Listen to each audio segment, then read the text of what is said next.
The women peace campers at Greenham Common, England, claimed that they were attacked by U.S. electromagnetic weapons from within the U.S. Air Base. Scientists from Electronics Today measured some form of electromagnetic wave that was responsible for the illnesses they suffered. A team of doctors from the Medical Campaign Against Nuclear Weapons compiled a report on the condition of the affected women. The women first noticed a pattern of illness emerging in 1984. Women at different points around the camp appeared to experience similar symptoms at the same time, even though they were not in contact with one another. Large numbers of women complained of sudden feelings of extreme tiredness shortly before major events, such as the departure of a cruise missile convoy. Readings taken with a wide-range signal strength meter showed marked increases in the background signal level near one of the women's camps at the time they claimed to be experiencing ill effects, including vertigo, retinal bleeding, burnt face even at night, nausea, sleep disturbances, palpitations, loss of concentration, loss of memory, disorientation, severe headaches, temporary paralysis, faulty speech coordination, irritability, and a sense of panic in non-panic situations, and in one case, a circulatory failure that required emergency treatment.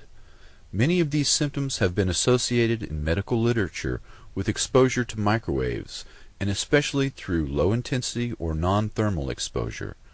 These effects have been reviewed by Dr. Robert Becker, twice nominated for the Nobel Prize and a specialist in electromagnetic effects.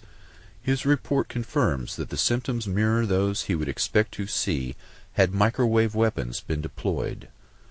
British defense officials have denied any form of electronic signal was being used against the protesters.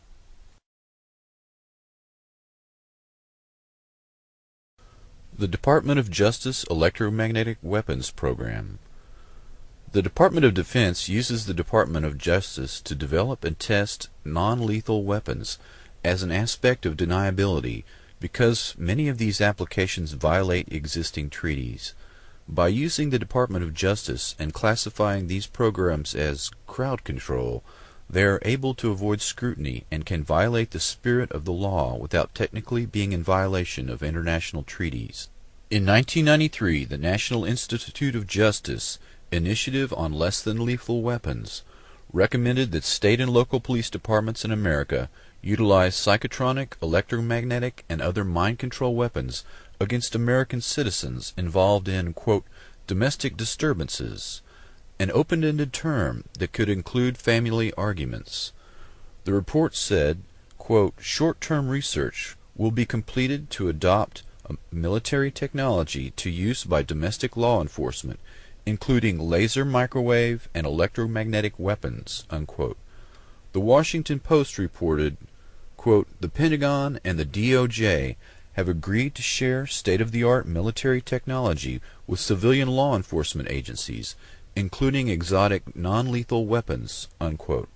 This new approach to law enforcement was showcased in a 3-day secret conference on non-lethal weaponry at the Applied Physics Laboratory at Johns Hopkins University in Maryland. The conference head was Colonel John B. Alexander, Program Manager for Non-Lethal Psychotronic Defense, Los Alamos National Laboratory.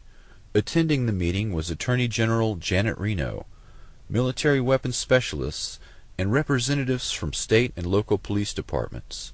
Subjects included radio frequency weapons, high-powered microwave technology, acoustic technology, voice synthesis, and application of extreme frequency electromagnetic fields to non-lethal weapons.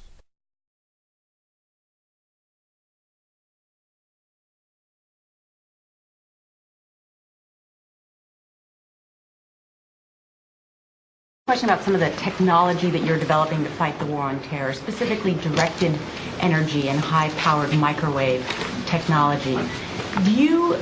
When do you envision that you can weaponize that type of technology? Goodness, it is in, for the most part, the kinds of things you're talking about are in varying early stages. Do you have anything you'd add? I don't think I would add much. I think they are in early stages and probably not ready for employment at this point.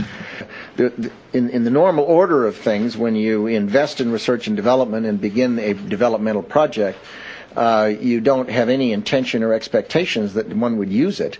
On the other hand, the real world intervenes from time to time, and you reach in there and take something out that is still in a developmental stage, and you might use it. So your question's not answerable.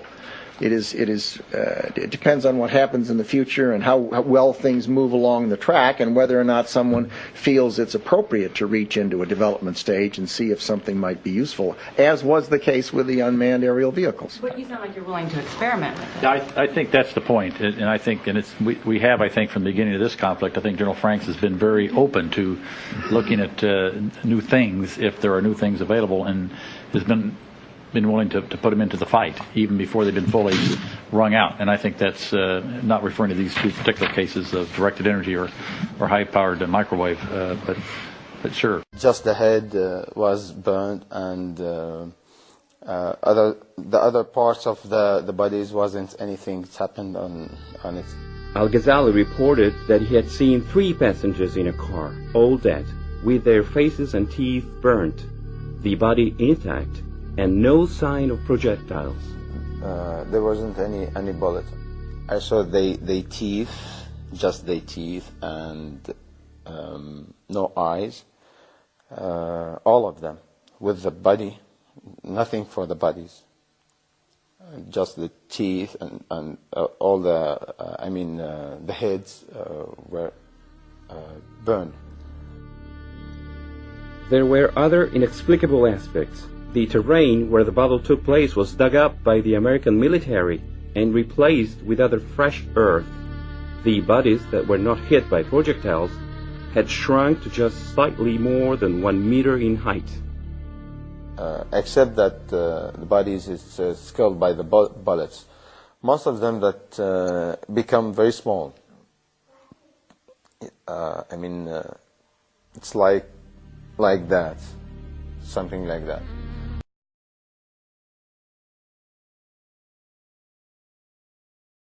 Talk with the colleague Dr. Saad Al-Faluji, which is the chief surgeon in that hospital. Dr. Al-Faluji said to me that from the survivors that he operated, that they said they did not hear any noise. So there was no explosion to hear, no metal fragments or shrapnels or bullets in the bodies. So they themselves were thinking of some strange kinds of weapon which they did not know. No gunshot wounds? No. I don't know what it was really. We are here 10 surgeons. We couldn't decide what was the weapon which been hit this car. But inside the bodies you did not discover ordinary bullets? All of them we didn't find bullets. Yeah. We didn't find bullets. But most of the injured people been dead, so they took them immediately to the refrigerator. We couldn't dissect and see. But those who are alive, we couldn't find any kind of shells.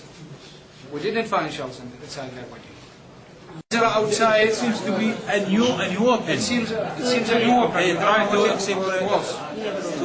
experiments on our civilians. We don't know what was. Nobody can identify what the type of this weapon. 26 in the past. About 20 of them. Some of them have no head. The head being cut. Some of them, the arms, the legs. The only one who didn't injure was the driver. And really, I don't know how he reached our hospital. Because one arm was in his lap. One head beside him. It was a very, very strange, horrible thing. In the roof of the car, there was part of the body, momentum, intestine, brains. Yes, all parts of the body. It was miserable. It was very, very, very, very miserable. I told them before. Do you have idea with what kind of weapons they attacked that bus? The bus, we didn't know what kind of weapon would be hit. Really, what we saw, cut arms, cut legs, cut head, abdomen, open abdomen.